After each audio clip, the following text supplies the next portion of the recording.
अस्सलामुअलैकुम नाज़रीन और सामीन, आज की इस वीडियो में आपको खुशामदीद कहते हैं और उम्मीद करते हैं कि आप सब खैरियत से होंगे। नाज़रीन और सामीन, आज इस वीडियो में आपके साथ तारीख की सबसे बदकार औरत का जिक्र करने जा रहे हैं। इस औरत के बारे में कहा जाता है कि जब तक इस दुनिया का वजूद है ये तब तक लोगों के जहनों में रहेगी और इसे भूलना नामुमकिन होगा। ये वाकया हजरत ईसा की पैदाइश से चंद साल पहले का वाकया है कि जब रोम पर सीजर अगस्तस हुकूमत करता था। फलस्तीन की सरजमीन पर अगस्तस का मुकर्रर करदा एक गवर्नर हेरोल्ड आजम की हुकूमत थी। इन दिनों फलस्तीन की सरजमीन तजारती और ज़राती एतबार से बहुत अहम थी और ये सल्तनत रोम को बहुत ज्यादा पैसा कमा कर देती थी। इसलिए यहाँ का गवर्नर हेरोल्ड रोम के सीजर का बहुत चहीता था। इसके अलावा हैकल सुलेमानी की तामीर नौ की वजह से हेरोल्ड यरूशलेम की आवाम यानी यहूदियों में भी बहुत ज्यादा मकबूल था। हेरोल्ड के इस्तबल के एक मुलाजिम की बेटी का नाम हेरोडियास था। एक गरीब घराने से ताल्लुक रखने के बावजूद वो अपने हुस्न में यकता थी। जैसे ही हेरोडियास ने जवानी में कदम रखा, सारे यरूशलेम की निगाहों का मरकज बन गई। हर शख्स की ये ख्वाहिश थी कि वो हेरोडियास के साथ शादी करे और हेरोडियास इसकी बीवी बने। हेरोडियास जहाँ बहुत ज्यादा हसीन थी, वहाँ इसमें गरूर भी इंतहा का था। इसके मुताबिक इसका ये हुस्न महलों की रानी बनने के काबिल था। इसका हकदार कोई शहजादा या बादशाह ही हो सकता था। हेरोडियास का रानी बनने का ख्वाब आहिस्ता आहिस्ता जुनून में बदलने लगा। जब हैकल सुलेमानी की तामीर नौ मुकम्मल हो चुकी थी तो हाकिम फलस्तीन खुद इसके इफ्तिताह के लिए आए। इस दिन यरूशलेम किसी दुल्हन की तरह सजा हुआ था और हर शख्स यहूदी जश्न मनाने में मसरूफ था। इस जश्न में जहां यरूशलेम के मर्द जन शरीक थे, वहां हेरोडियास भी इस जश्न में भरपूर शिरकत कर रही थी। इस दौरान इसकी मुलाकात हेरोल्ड के दूसरे बेटे फिलिप से होती है और फिलिप हेरोडियास के हुस्न के जाल में फंस कर रह जाता है। फिलिप पहले से ही शादीशुदा था, मगर इन दिनों बादशाहों और शहजादों का कई कई बीवियां रखना मायूब ना समझा जाता था। फिलिप हेरोडियास को अपने साथ अपने शहर कैसरिया ले गया। हेरोडियास की दिली ख्वाहिश पूरी हो चुकी थी क्योंकि वो झोपड़ी से महल में आ चुकी थी।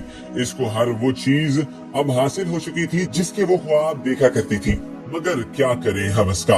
हेरोडियास की बुलंदी पर पहुंचने की हवस भी महल में पहुंचते ही मजीद बढ़ गई। इसने मलका बनने के ख्वाब देखना शुरू कर दिए। फिलिप, जिसकी किसी बीवी से कोई औलाद न थी, वो अपने वारिस के लिए बहुत ज्यादा परेशान रहता था। हेरोडियास की ये ख्वाहिश थी कि वो फिलिप को वारिस दे और कैसरिया की मलका बन जाए। वक्त गुजरता जा रहा था मगर बच्चे की कोई उम्मीद नजर नहीं आ रही थी। एक दिन हेरोडियास की एक कनीज ने इसे एक बूढ़ी औरत के बारे में बताया जो कि शहर से बाहर एक गार में रहती थी। कनीज ने हेरोडियास को बताया कि लोग इस बूढ़ी औरत के पास अपनी मुरादें लेकर जाते हैं और कामयाब ही होकर वापस लौटते हैं। नाज़रीन और सामीन, इस वीडियो के तफसीलात में जाने से पहले मैं आपसे एक गुजारिश करना चाहता हूँ कि अगर अभी तक आपने हमारा चैनल सब्सक्राइब नहीं किया तो इसको सब्सक्राइब कर लीजिए। साथ ही बेल आइकन को क्लिक करके हमारे चैनल का हिस्सा बन जाइए ताकि आने वाली तमाम वीडियो जो हम वक्तन फवक्तन आप लोगों के लिए अपलोड करते हैं, आप उनसे मुस्तफीद होते रहें और वो आप तक बिला तात्तुल पहुँचती रहे। हेरोडियास ने बूढ़ी औरत के पास जाने का इरादा कनीज से जाहिर किया और कनीज इसे लेकर एक दिन इसी बूढ़ी औरत के पास लेकर गार में पहुंच गई।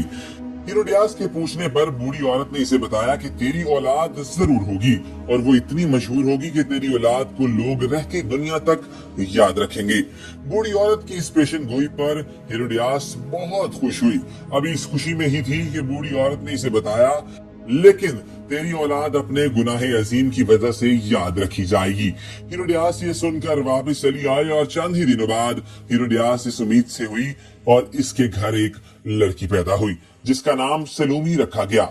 मगर बात रही फिलिप को, इससे ज्यादा खुशी ना हुई क्योंकि वो लड़के की ख्वाहिश रखता था ताकि इसके तख्त का कोई वारिस हो सके। हेरोडियास की अहमियत इस महल में अब पहले जैसी ना रही और चंद ही दिनों के बाद फलस्तीन का हाकिम हेरोल्ड आजम और फिलिप का बाप हेरोडियास का सर चल बसा और इसकी सल्तनत इसके बेटों में तकसीम हो गई।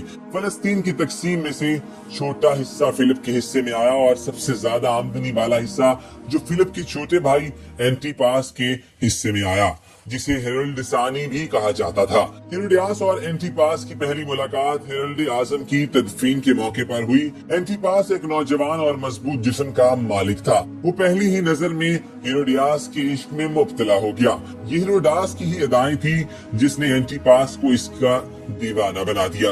हेरोडियास अब फिलिप से छुटकारा चाहती थी, जिसके लिए इसने एंटिपास को अपनी मोहब्बत के जाल में फंसा लिया। दोस्तों, एक दिन फिलिप की सालगिरह के मौके पर इसके भाइयों और दूसरी सल्तनत के हुक्मरानों और रोमी सल्तनत के हददारों को बुलावा भेजा गया। एंटिपास जैसे इसी मौके की तलाश में था। वो हेरोडियास की मोहब्बत में खींचा चलाया। हेरोडियास ने निहायत चालाकी से एंटिपास से अपनी अदाओं का जादू दिखाकर वादे ले लिए कि वो इसे अपनी मलका आलिया बनाएगा, और एक दिन दोनों मौका देखकर वहां से भाग निकले। इस बात पर फिलिप और एंटिपास के दरमियान कई जंगें हुई। इसके बाद रोमन हुकूमती मुदाखलत पर दोनों में सुलह हो गई। एंटिपास के कुछ इलाके फिलिप को दे दिए गए और हेरोडियास को एंटिपास के हवाले कर दिया गया। उन दिनों हजरत जकरिया के बेटे हजरत याहिया यरूशलेम के लोगों में तबलीग फरमाया करते थे। हजरत याहिया को ईसाई यूहन्ना के नाम से भी जाना जाता था। आपका अंदाज गुफ्तगू निहायत शीरी और नरम होता। लोग जोक दर जोक आपकी बातें सुनने चले आते और आपकी तालीमात से मुतासिर हुए बगैर न रह पाते।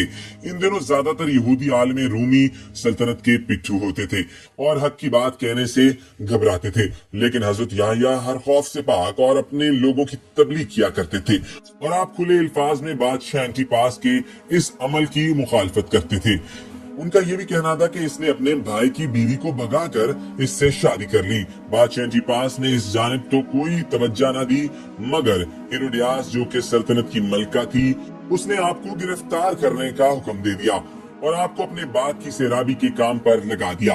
हेरोडियास ने कई बार एंटिपास को इस बात पर उकसाया कि वो हजरत याहिया के कत्ल का फरमान जारी कर दे, मगर एंटिपास ये बात हरगिज न मानता। हेरोडियास और फिलिप की बेटी सलोमी, जिसकी खूबसूरती ने अपनी माँ को कहीं पीछे छोड़ दिया था, जो अब जवान हो चुकी थी, और कई बादशाह और शहजादे इसके ख्वाब देखते थे। ये एक दिन महल की खिड़की से बाग का नजारा कर रही थी कि इसकी नजर हजरत याहिया पर पड़ी। हजरत याहिया के चेहरे पर एक मासूमियत और खुदा ताला की तरफ से एक ऐसा नूर था कि वो मुतासिर हुए बगैर ना रह पाई। इसने हजरत याहिया को अपने महल में तलब किया और इन्हें दावतें बुला दी, लेकिन हजरत याहिया ने इसे जवाब दिया कि मैं तुझे देखना भी गुनाह समझता हूँ, और वहां से चले आए। हजरत याहिया का इनकार सलोमी को नागवार गुजरा और इंतकाम की आग में जलने लगी। सलोमी के लिए ये बात निहायत अजीब और हितके अमेज थी। कुछ दिनों बाद बादशाह एंटिपास की सालगिरह का दिन आन पहुंचा, जिसमें शिरकत के लिए बहुत से हुक्मरान और रोम की सल्तनत के आला ओहदेदार शमूलियत के लिए आ रहे थे। बादशाह एंटिपास के कदमों में तोहफे के ढेर लगे थे और हेरोडियास बादशाह एंटिपास की खिदमत में हाजिर हुई और कहा कि मेरा तोहफा सबसे अजीम और आला होगा, क्योंकि आज आपके सामने जश्न में मेरी बेटी सलोमी रक्स करेगी। हेरोडियास ने कई साल कबल ही सलोमी को रक्स की तरबियत दिलवाना शुरू कर दी थी और वो अब इसमें यकता हो चुकी थी। इस रक्स का मकसद बादशाह एंटिपास को खुश करके सलोमी को तख्त का वारिस करार दिलवाना था। और फिर बड़े दरबार में सलोमी का रक्स शुरू हुआ, जो कि बेहयाई की तमाम हदूद फैलान गया, और सलोमी 7 रंग के 7 लिबासों में मलबूस थी, और रक्स के दौरान इसने इन 7 रंगों के 7 लिबासों को बारी बारी उतार फेंका। ये रक्स कई घंटे जारी रहा और बादशाह और इसके दरबारी पलक झपके बगैर सलोमी का रक्स देखते रहे। रक्स के इख्तिताम पर बादशाह ने कहा कि मांगो जो मांगना है। बाखिदमत सलोमी ने बादशाह से हजरत याहिया के कत्ल की ख्वाहिश जाहिर की।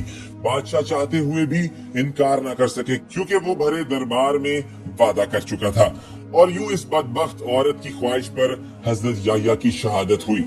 इसके कुछ दिन बाद ही सीजर एंटिपास से नाराज हो गया और इसने एंटिपास के भतीजे एग्रिपा को इसकी सल्तनत पर चढ़ाई का हुक्म दे दिया।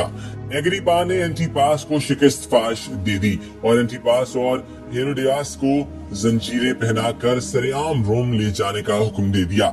जब हथकड़ियों और जंजीरों में जकड़े दोनों मियां बीवी शहर की गलियों से गुजर रहे थे तो इनके सताए हुए लोग इन्हें पत्थर मार रहे थे। और फिर शहंशाह रोम ने मेरे दोस्तों इन दोनों मुजरिमों को स्पेन के एक सहरा में फेंकवा दिया, जहां भूख और प्यास से दोनों की मौत वाक़या हो गई। सलोमी की बाकी जिंदगी एग्रिपा के भतीजे अर्तुबुलस की गुलामी में गुजरी। मेरे प्यारे दोस्तों, ये गरूर और तकब्बुर से भरी इस मलका का हशर है, जिसने अपनी सारी जिंदगी और ज्यादा की हवस में गुजार दी, और इसकी हवस यहाँ पर खत्म हुई। तो मेरे अजीज दोस्तों, हवस और लालच एक ऐसी चीज है जो इंसान के अंदर कभी खत्म नहीं होती। इसीलिए अल्लाह ताला ने जन्नत के अंदर भी ऐसे मौजज़ात रखे हैं कि इंसान अगर एक तरफ देखेगा तो कुछ और ही मंजर होगा, और जब वो दूसरी दफा उस जगह को देखेगा तो अल्लाह ताला के हुक्म से वो जगह ही तब्दील हो गई होगी। तो नाज़रीन व सामीन, हमें भी अपनी जिंदगियों में लालच और हवस को खत्म करना चाहिए और अपनी जिंदगी में अल्लाह का शुक्र अदा करना चाहिए, जिसने हमें तमाम नेमतों से नवाजा है और अपनी तमाम कुदरत की चीजों से हमें जिंदगी में जीने का मकसद दिया है। नाज़रीन व सामीन, आज की इस वीडियो का यहाँ पर इख्तिताम करता हूँ, और इस वीडियो के आखिर में आपसे एक गुजारिश करना चाहता हूँ कि अगर अभी तक आपने हमारा चैनल सब्सक्राइब नहीं किया तो उसको सब्सक्राइब कर लीजिए, साथ ही बेल आइकन को क्लिक करके हमारे चैनल का हिस्सा बन जाइए, ताकि आने वाली तमाम वक्तन फवक्तन वीडियोज हम लोग अपलोड करते हैं वो आप तक बिला तातुल पहुँचती रहे।